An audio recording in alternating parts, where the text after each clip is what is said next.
14 jail का जीवन। Jail जाने से पहले मन में नाना प्रकार के विचार उठते रहते थे।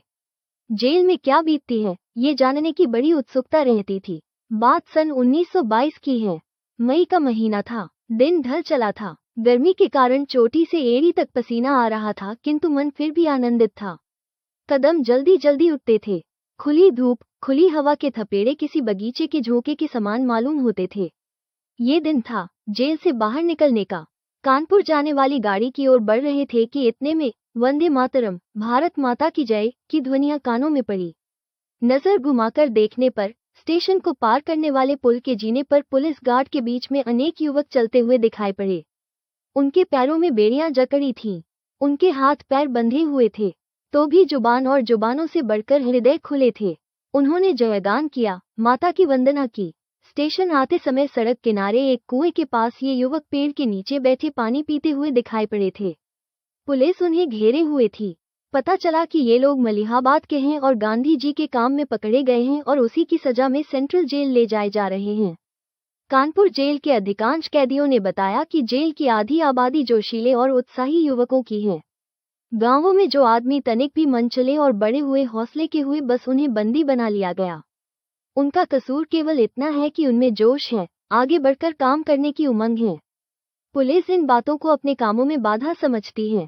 पुलिस भी अपने मालिकों के पद चिन्हों पर चलती है। शाम होते ही कोठरियों पर ताले लगा दिए जाते थे। एक एक कोठरी में कई कई आदमी दूंस दिए जाते थे। कोठरी का ताला सवेरे 6 बजे के बाद ही खोला जाता था। यह अच्छा था कि कोठरी के दो तरफ लोहे की छड़ के दरवाजे थे और हवा की कमी न थी। इससे कष्ट भी होता था। जब जाड़ा बढ़ा तब दोनों ओर से सर चलने वाली हवा कष्ट देती थी। जब तक यहाँ रहा, रात्रि को चंद्रमा के दर्शन न हुए। 9 बजे के लगभग जेल के परमदेव सुपरिंटेंडेंट दलबल सहित पधारते। जब वे आते तो मालूम पड़ता कोई नवाब आया है। बड़े साहब आते हैं, दूर से सुनाई पड़ता। फाटक का सिपाही कपड़े ठीक करके ऐसा अकड़कर खड़ा हो जाता, मानो सतर्कता की जीती जागती मूर्ति हो। फिर पास आते ही धड़ाके से फाटक खुलता और जाड़े के दिनों में भी झालरदार छाते की छाया में डग बढ़ाते हुए साहब बहादुर दिखाई पड़ते।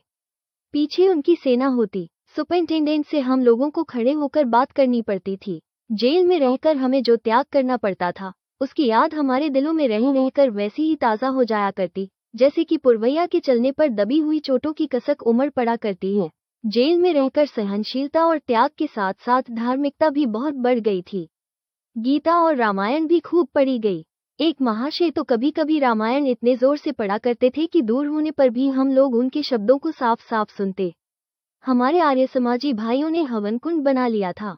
एकादशी का व्रत रखा जाता और किसी न किसी बैरक में संध्या को जोर से ईश्वर प्रार्थना होती। कुरान भी खूब पढ़ी जाती। हमारे मुसलमान दोस्त 5 वक्त नमाज पढ़ते थे। 5 नमाज के पश्चात अल्लाह अकबर की आवाज सदा उठाई जाती। मिस्टर क्लीमेंस इस पर बहुत नाराज हुए। सुपरिंटेंडेंट की एक न चली। साधारण कैदियों के जनेऊ उतरवाए गए, व्रत और रोजा नहीं रखने दिया गया। जेल में काफी झगड़ा बढ़ा। स्वामी भास्कर तीर्थ अपनी बात पर अड़ गए। जेल में अड़ने की दशा में पहला काम यही होता था कि वे भोजन छोड़ देते थे। जेल वाले उनसे बहुत नाराज रहते। स्वामी जी ने जेल वालों के विरोध करने पर भी भगवान श्री कृष्ण का चित्र टांग रखा था। सुपरिंटेंडेंट ने चित्र जबरदस्ती उतरवा दिया। दूसरे दिन उस बैरक में और भी लोगों ने श्री कृष्ण के चित्र लगा दिए। हवा बही और जेल भर में श्री कृष्ण के चित्रों को हर स्थान पर टांगने की चर्चा चल पड़ी। मुसलमान मित्रों का भी यही विचार था। सुपरिंटेंडेंट ने धमकी दी, परंतु कोई विचलित न हुआ। समझौता ये हुआ कि चित्र अपने पास रखो, दीवारों पर टांगो मत। जेल से रिहाई के समय मिस्टर क्लीमेंस से बातें हुई। उन्होंने फरमाया, अब कुछ अपना काम करना।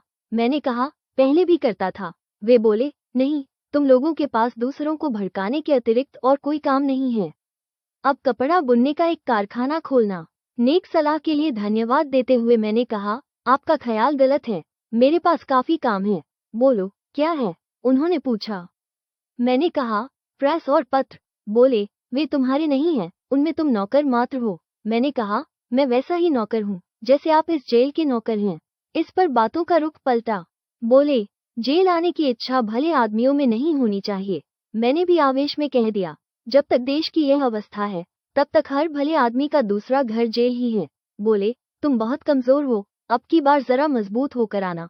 मैंने कहा, आप बड़े अच्छे चिकित्सक हैं, इसलिए कोई चिंता नहीं। फाटक की खिड़की खोल दी गई। उससे निकलकर खुली दुनिया में पहुंच गया।